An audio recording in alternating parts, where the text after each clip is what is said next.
السلام علیکم، welcome to our channel. ناظرین، پنجاب کے سابق وزیر اعلیٰ عثمان بزدار 3.5 سال پنجاب کے حکمران رہے۔ ان کے دور حکومت میں جو خبر تواتر سے میڈیا کی زینت بنی وہ یہ تھی کہ بیوروکریسی کام نہیں کر رہی، اور یہ بات سابق وزیر اعظم عمران خان کئی مرتبہ آن ریکارڈ کہہ چکے ہیں۔ یعنی عثمان بزدار ایک ایسے وزیر اعلیٰ تھے کہ جن کا حکم ان کی بیوروکریسی نہیں مانتی تھی۔ عثمان بزدار سے پہلے شہباز شریف کئی دہائیوں تک پنجاب کے وزیر اعلیٰ رہے ہیں، اور کہا یہ جاتا ہے کہ وہ بہت ہی پھرتیلے قسم کے وزیر اعلیٰ تھے، اور بیوروکریسی ان کی آنکھ کا اشارہ بھی سمجھتی تھی اور انہیں فالو کرتی تھی۔ ان کی پھرتیاں اور بہترین ایڈمنسٹریشن تو بطور وزیر اعظم پاکستان دیکھتے ہوئے کہا جا سکتا ہے کہ دور کے ڈھول سہانے۔ ان کی تمام تر صلاحیتیں جن کے بارے میں دعویٰ کیا جاتا تھا وہ تو پی ڈی ایم کی حکومت آتے ہی خاک میں مل چکی ہیں۔ تاہم ہم بات کر رہے ہیں پنجاب کی حکمرانی کی۔ اس وقت چودھری پرویز الہی وزیر اعلیٰ پنجاب ہیں، اور جو مسائل ہم عثمان بزدار کے ٹینیور میں دیکھ رہے تھے اب سننے اور دیکھنے میں نہیں آ رہے۔ صوبہ پنجاب میں طرز حکمرانی کیسی ہونی چاہیے، یہ ہمیشہ ہی ایک بہت ہی انٹرسٹنگ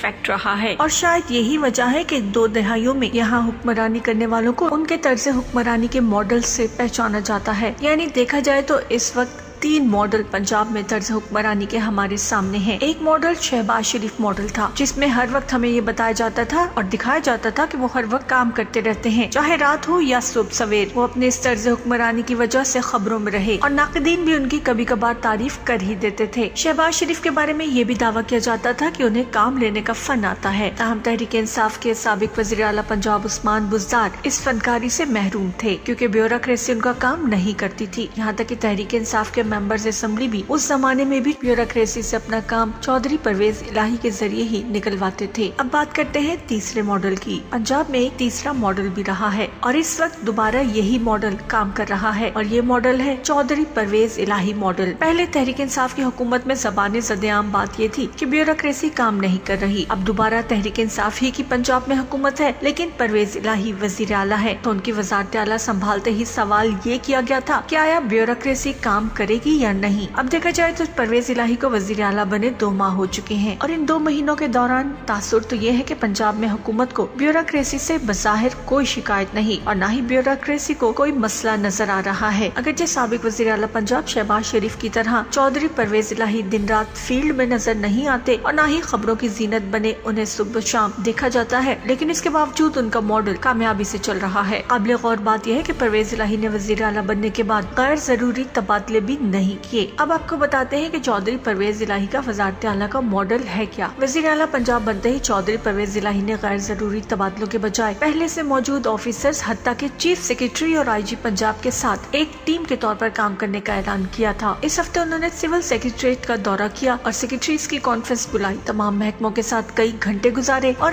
ایک ہی ہدایت دی کہ کوئی بھی فائل 2 دن سے زیادہ کسی آفیسر کے ٹیبل پر نہیں رکنی چاہیے۔ صرف یہی نہیں بلکہ انہوں نے درمیانے اور چھوٹے آفیسرز کے ساتھ ورکنگ ریلیشن شپ بنانے کے لیے غیر متوقع مراد کا بھی اعلان کیا۔ ترجمان وزیر اعلیٰ کے مطابق پرویز الہی نے گورنمنٹ آفیسز ریزیڈنسز جن کو جی او آر کہا جاتا ہے ان کے بڑے گھروں اور کوٹھیوں کا رقبہ کم کر کے نئے آفیسز کے لیے اپارٹمنٹس بنانے کا بھی اعلان کیا ہے، کیونکہ جی او آر میں اس وقت 8 کنال کے گھر بھی موجود ہیں، اور اس وقت صرف لاہور میں ہی 4000 افسران جی او آرز میں رہائش حاصل کرنے کے لیے درخواست قبول ہونے کے منتظر ہیں۔ اس طرح چودھری پرویز الہی نے پولیس آفیسرز اور جوانوں کی تنخواہیں اور مراد بڑھانے کا بھی اعلان کیا ہے۔ کچے کے علاقوں میں ڈاکوؤں کے خلاف آپریشن کرنے والے اہلکاروں کے لیے اسپیشل الاؤنس کا بھی اعلان کیا ہے۔ پبلک پالیسی اور گورننس کو جاننے والے یہ سمجھتے ہیں پاکستان کے حالات کے تناظر میں پرویز الہی ماڈل ہی بہترین ہے، جس میں سرکاری آفیسرز کو اختیارات استعمال کرنے کی طاقت دی گئی ہے، ساتھ ہی انہیں مراد دی جا رہی ہیں، اور مراد بھی درمیانے اور نچلی سطح کے آفیسرز اور اہلکاروں کو، تو یقیناً اس سے بیوروکریسی کام کرنے اور ٹیم ورک کرنے میں آر محسوس نہیں کرے گی۔ کہنے والے کہتے ہیں کہ پرویز الہی ہمیشہ سے ایسے ہی حکمرانی کرتے ہیں۔ جب 2002 میں وہ وزیر اعلیٰ بنے تو ان پر ایک ہی دھن سوار تھی کہ شہباز شریف کے تاثر کو توڑنا ہے، اور انہوں نے ایسا کر کے دکھایا بھی۔ ریسکیو 1122 دیکھ لیں، انفراسٹرکچر دیکھ لیں، وزیر آباد کارڈیالوجی کو دیکھیں، ان کے بنائے منصوبے آج بھی کامیابی سے چل رہے ہیں، اور اب کی بار ان کے پاس تجربہ پہلے سے زیادہ ہے۔ یہی وجہ ہے کہ انہوں نے حکومت سنبھالتے ہی شکایتیں کرنے کے بجائے صرف کام پر